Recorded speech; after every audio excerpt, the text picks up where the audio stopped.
What are your thoughts on the Italian city-states of the High Middle Ages, more specifically the Maritime Republics?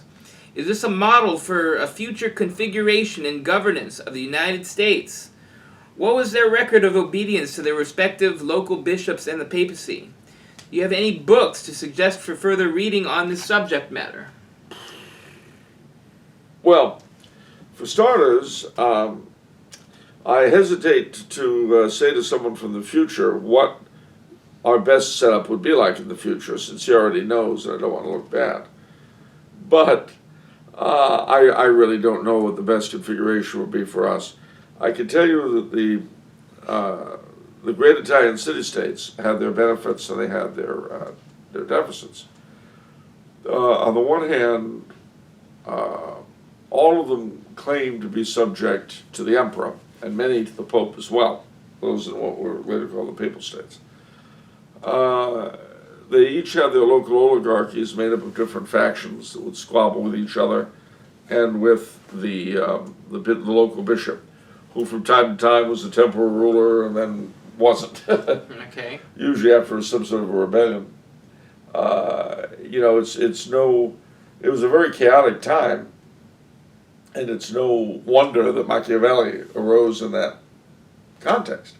Having said that, they certainly produced an art and a culture that was unsurpassed by a lot of places that were much more genial, more relaxed.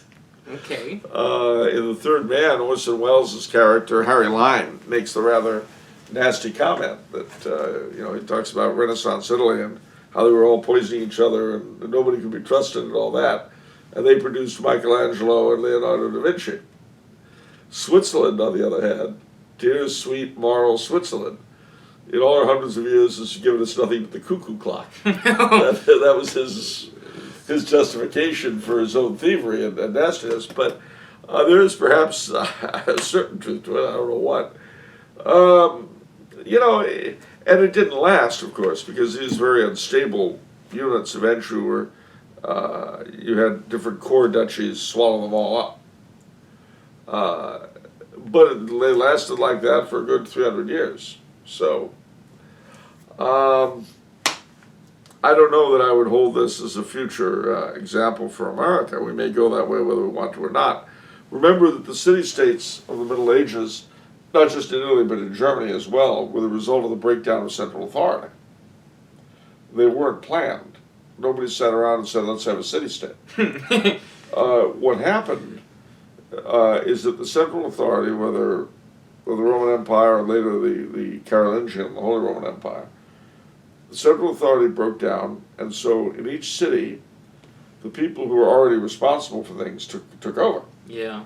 So in a lot of places, the bishop did it, and that was the origin of the Pope's temporal sovereignty. Yeah. Because there was simply nobody else in Rome. There was no one else they could turn to. The Latin, or the exarch appointed by the Byzantine emperor had less and less power. Yeah. And the day finally came when the Roman militia switched their allegiance from the exarch to the Pope. They fell into the Papal States, in other words. It wasn't planned out, like, oh, let's do the Papal States. No, none of this stuff was planned out. I mean, it happened under divine providence, and I can honestly say, under the influence of the Holy Ghost. But it's not like they sat around and drew up these blueprints. Yeah. For how they were going to organize first the Carolingian Empire, then feudal society, and then the nascent modern states. Nobody sat around doing this. The closest to it was God's will in heaven. Everyone else simply did the best they could with what they knew, and the result was the history we have. And in cities, as they grew, you had guilds of merchants and of craftsmen. And these came to have more and more power because they had control over important elements of the economic life of a given city. And so eventually, in a lot of places, they took over. And they would have a mayor elected from among the guilds. And the bishop would very often, his authority would be restricted to the area outside the city and the cathedral. I see. So, while the city council, dominated by the guilds, ran the area, and they would have their own town church, Mm-hmm. separate from the cathedral, a parish church, that the city's liturgical rites would take place in.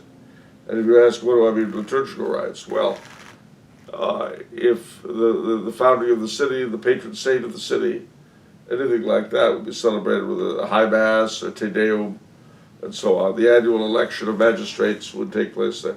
This was all, that would take place, in some places it would happen in the cathedral, but in other places, to show that they were independent of the bishop, it would take place in the parish church nearest the town hall. And that was called the town church. I see.